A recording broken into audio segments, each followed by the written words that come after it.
to be hovered here. This would be very interesting. It would allow T1 to have 2 late game threats in terms of 80 range damage. But I like the Gnar here much more. I think as Damwon, you want to win these fights early with LeBlanc, trying to not necessarily blows the backline up, but actually just add that extra chain CC.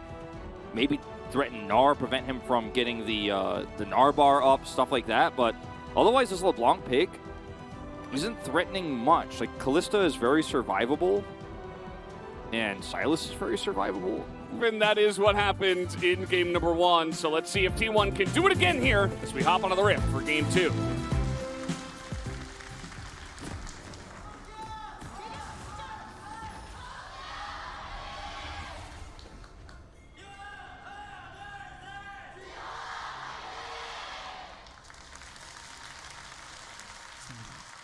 Remember Valdez? Oh, well, we don't have time to remember. No remembering! Faker's getting in there. This is a fantastic composition to invade with, and they're looking for Bertle. Not really having much. Faker's tanking turret as well, looking for an angle, but not going to amount to anything outside of Bertle's flash, which is going to be very nice. Yeah, Damwon Kia were like looking at Showmaker. That you feeling lucky? You think you can find him? Not going to be able to commit. This will mean Damwon get vision around both jungle into the Wukong early. And they see him. Pings come down instantly. Uma just going to come over here and try to check this. But yeah. Not really that much CC in this comp at level 1, so it's fine. Yeah, just going to be Canyon picking this one up. Good information for T1 at least.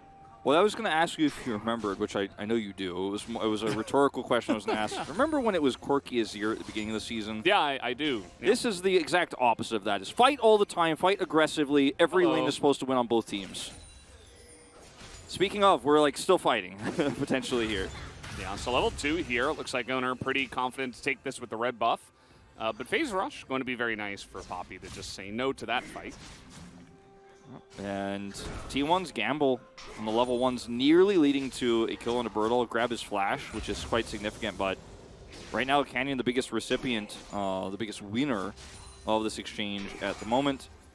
Bottom side prio here, level 2 hit first for Duckdom and Kellen. This is a very annoying lane to play out now as Guma. Obviously, once he hits level 2, still a little bit more power there, but the level 1 is where you want. Yeah, and Silas nowadays, the laning phase it was never really where he looked for his power, unless you're in like solo queue or something like that, potentially, but even then. As Faker is going to be poked out just a bit, and Showmaker has a hefty amount of LeBlanc games under his belt as well. Not quite the number that Faker has, but still 30 games of experience in the LCK alone. Owner's going to come up here and potentially try to punish this extra prio setup that Showmaker's looking for. I mean, he's damaging the turret plate, but he's vulnerable. Faker definitely trying to sell it here a bit, but no distortion does come in, and so Showmaker's totally fine.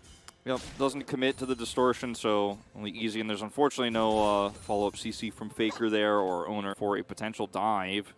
Or catch a Wukong coming over here to set up defensively. Yeah, I think they did spot Canyon coming in here, as Canyon will be spotted now, and they're just going to engage onto him as in comes the rest of the team, but immediately, you're already so deep in here, and Duckdom takes 2 turret shots.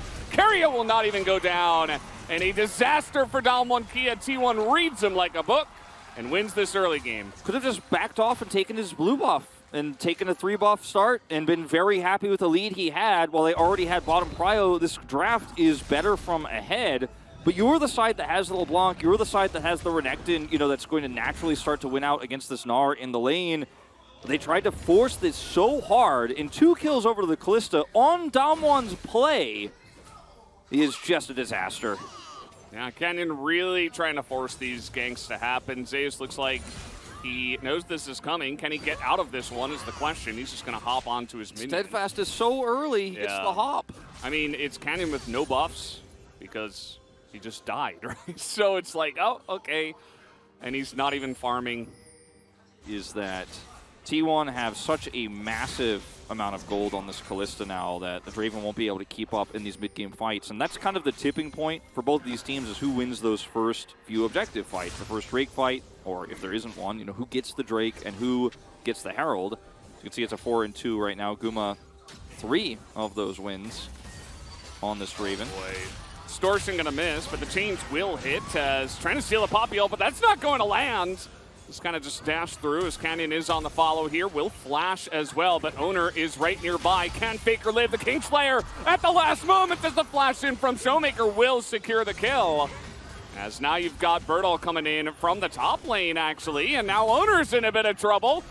Trying to get this kill onto a Poppy, not going to happen at low health, and DK were able to pull off 2 kills here for Showmaker. Yeah, Owner was, I don't think, even really very close to level 6. You see Canyon's only halfway through his experience right now on that regard. If he had 6, of course, you could turn this around very well. I thought it was a cool attempt, but he ends up getting trapped there as Damwon Kia ready to pull the trigger, and Damwon now 2 kills on one of their carries here. The LeBlanc getting very far ahead of the Silas here. Faker gets caught out. And now this game gets a lot more interesting. So we have 2 strong points for these 2 teams. So I think the Kalista are going to look a little bit better at this stage for those first few objectives. But LeBlanc getting sped up quite significantly towards her later parts of this game. And gets Luden, has a lot of extra poke potential here in setting up fights. And just like that. It was definitely a very close play. A little bit of a risky one there. But either way, big rotation now up to the first Rift Herald, which has been the name of the game here for these 2 teams. We had a huge fight break out in game number 1. Take a look at the vision control right now from T1. Yeah, it is insanely in the lead for them. Owner has 6 now, and he is unseen on a control ward. They all committed to control ward buys here to make sure they could spring traps, but Damwon Kia playing this very patiently, clearing out the bottom side of the vision. Now Faker's isolated a little bit. Carrier looking to come in. He's going to find Duck Dom, looking for that big mummy trap as he will force the cleanse and the flash out of Duck Dom, but a huge whirling death from behind is going to secure a kill for him. As now fighting front to back, though, Guma pretty fed, looking for that damage. Faker will be able to pick up the kill, and the chase is still on. This team can chase so easily with this comp as Flash comes in, looking for Duck Dom, who is flashless. But did you go too far? The answer looks to be yes, as Showmaker with blue buff is looking to get in there. Faker still trying to zone for his team and will take down Duck Dom with a huge coup, still alive, and even zones away Showmaker, who's trying to scout here with his clone, but will not be able to follow up. Yeah, not going to be able to get close enough to Faker to take him out. Canyon does have Hex Flash, but no regular Flash. Isn't going to be chasing him down either. Birdall teleports mid, and the Herald was not taken in all of this, so looking to actually have a bit of a teleport war here of attrition as we see this wave shoved through from Birdall so they can actually get onto this one. Canyon does not back. He's super low and might have to smite here early. I think Birdall should be able to pull the aggro away from him. Looks like he will be fine, but still, T1, you have to be aware of the fact that they can rotate into this choke point. They don't have control vision there, but Kellen set up, and they will take this one away. Very close fight there, but I think the Kalista lead actually being so huge for T1. This is what the LeBlanc can do already. Well, not even on the Luden's thought. Not enough health bars there at the end to secure Herald, which will go into Damwon's favor. So still a very close game at this stage. Yeah, although we're looking to get on top of a Braum here. Kellen doesn't have anything, so he looks to be dead. Oh, he has a stopwatch. Missed that one. Might be able to save him as Guma is going to pull the Ren. And actually, it's Carrier who is taken out. That's another kill as this game is going a little bit off the rails as Guma now on the run. As this Kalista flashed on in from Canyon with the slow. Should be able to select that kill as Faker not quite able to lock down another for himself. Yeah, this is what these 2 compositions are looking to do, is to fight all the time, fight nonstop. They both have high damage and the burst, plus good CC, especially in T1's composition here. So the fighting and the skirmishing nonstop is what T1 want to do, but I think they also need to respect a little bit of the power in Damwon's comp defensively, especially when they get some extra time. Ominous here on the top side. Zeus is getting pretty low, not quite at that Mega Gnar. He's trying to make it happen, and actually, in the Mini Gnar will just be able to walk it out. We'll survive here. Trade of the, well, I guess no ultimate expired here for Zeus, but we'll get Birdall's Dominus, but he wins out. This one's pretty close. That smite is used early from Owner, trying to burst that one down so they don't even have the scuttle vision. Vision control taken by Damwon. And very scary, as you mentioned, on both sides. You can pull the trigger and you can engage if you want to. So for T1 without vision, they're like, oh, well, we can't really enter that river right now, especially without Mega Gnar, which Zeus is trying to build up at this point in time. as the Rift Herald will go in full money here for Canyon, as the LeBlanc will not be further boosted. Yeah, Damwon still just trying to get a little bit more vision here instead of actually starting the Drake up, despite the damage they have in this composition. I mean, the shield bow's been done for a while here for Duckdom, and he's Draven. He has a lot of stats. He does a lot of single target damage. Just wants to continue to build up some more stacks over here, sitting on 61 as he pushes this through. And Damwon are just saying, I don't want to start a fight first because your comp is also good at skirmishing, and if we use any cooldowns or lose any health on the Drake, that might just do us in. Even if we have this immense amount of vision control around that part of the map. You're joking about the quirky Azir handshake. This is important to note that it has fallen off massively, but it is also Zeus' Gnar. And only players like Zeus, I think, would be confident enough to pull this one out into a Renekton. He's landing super well. Ooh, nice Everfrost as the trade heavily taken by Faker, or was it a bait all along? The Poppy alone can't really force that further trade. Stopwatch available here for Faker as well. And yeah, you know, in the draft, it does feel like T1 are playing a little bit of, you know, patch 12.10 or 12.11, you know, the Sylas Gnar coming back out. Yeah. It's pretty interesting to see. I think Zay's on his Gnar, I mean, able to do stuff like this. He nearly was able to get that last auto. Don't think it would have killed, but still. Aquí are just going to finally collect this Drake. So after pushing Canyon back, they knew they had jungle control topside there. Zeus has the range advantage, wants to build up his Gnar bar, and they look for a gank onto the Renekton. But the second they pull the trigger topside, Damwon Kia Spring onto the Drake bottom side. So Damwon reading the map very well here. Had so much vision control still of this bottom objective. Now trying to rush over here and deny. Is still available, so that's a Gnar gone. And this is getting pretty low. Canyon in smite range, and it goes to Canyon as well. The fight here looking to be taken, but the bandage is going to miss from Carrier. They're still trying to get on top of this Renekton as the dominance taken here by Faker. And he will survive for quite a long period of time as in goes Showmaker. He's going to collect that one very sneakily on the backside of that fight. Duckdom's getting a turret. Yeah, so that's a full turret for him as Showmaker is going to be so slippery here. So still this game very much on a knife's edge. It really is. Damwon Kia walk away with the eye and a turret, but T1 getting the kill. Still walking away with a victory here in terms of getting that extra gold from the kill, but what it means on the map for Damwon Kia, who already have a setup via CC.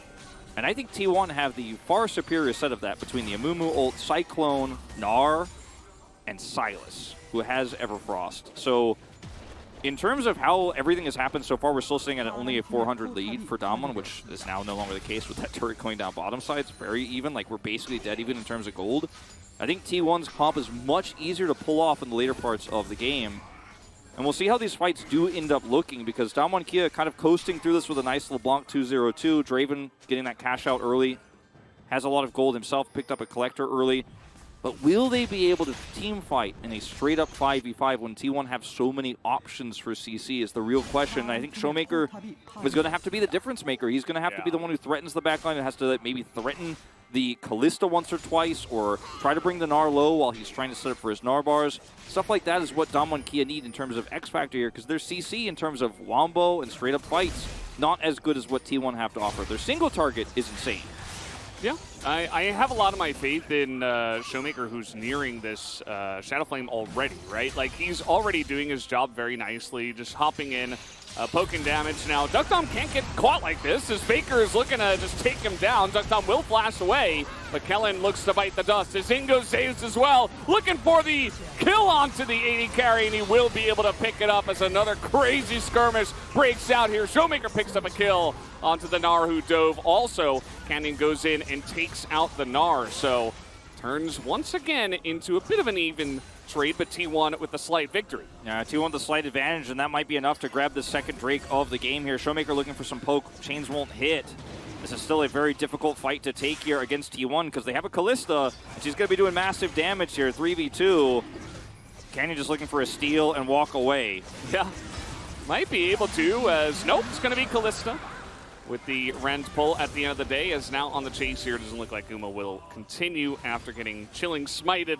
And we colloquially call that the second smite here in League of Legends because of how much damage it does when you pull that. On trade up, they grab the Drake. And again, this is still not a 5v5 fight per se. It's a very big skirmishy one. Yeah. But Showmaker, I mean, the more money he gets, the more of an impact he makes, and he still hasn't died yet. He's still ahead of the curve right now, and I'm liking the threat that he could put off in this game, as you were saying. You know, he's already doing his job very well, but he can't be giving these Drakes over to T1 if he can help it. And this has got to stop happening for Duckdom. He's just going to die. Like, this is just him getting picked so many times. He's died 4 times. And that's just a free Baron now for T1. I mean, it's an excellent pick once again. T1 are finding every single angle. Yeah, and it's a flash Gnar. You know, from far away, you think you're safe. You're not safe. Not against this composition. There's just too many threats, as you were saying. There's just too many ways to get on top of Damwon. And T1 are playing this out beautifully. Canyon trying to get close, but he just gets a moo-mooed in the face. And that will be T1 securing the Baron. So that's another objective going down after a mid-tussle goes up in T1's favor. And it's kind of funny considering that the turret that's still up for Damwon in the mid lane, I think is why they have felt safe to farm like this. But the turret has actually kept the wave in such a space where T1 could threaten more. A little bit of a play here as the Braum is knocked away, and T1 are turning this one around. Huge Cyclone onto the both of them on the second application, as that is going to be enough. Zeus is going deep now, and he is so tanky with all this gold and the Baron buff. This game was so close, and now it is so one-sided. T1 are just pushing down the mid lane and taking lives. They have Baron still, and they're going to push even further here, I think. Maybe take out an inhibitor. I mean, we're 25 minutes into the game. It doesn't feel like it because it feels like it's just been a non-stop early game. We could never get out of mid. T1 are like, I think we might be able to get even more here. And Showmaker's like, man, what do I got to do? Like, you know, like 3-0-3 on the LeBlanc, just not able to do enough. Tries to get a double distortion, immediately goes into the stopwatch, and that might be his demise, actually. As he does get the 1 kill, and T1 are just continuing. As it is a little bit risky, but at the end of the day, with the Baron buff, it should just be enough. They're going to target down this Nexus and end again in 25 minutes. T1, they weren't winning, and then all of a sudden, they were dominating. And it's right as we were talking about the CC and the setups they have and the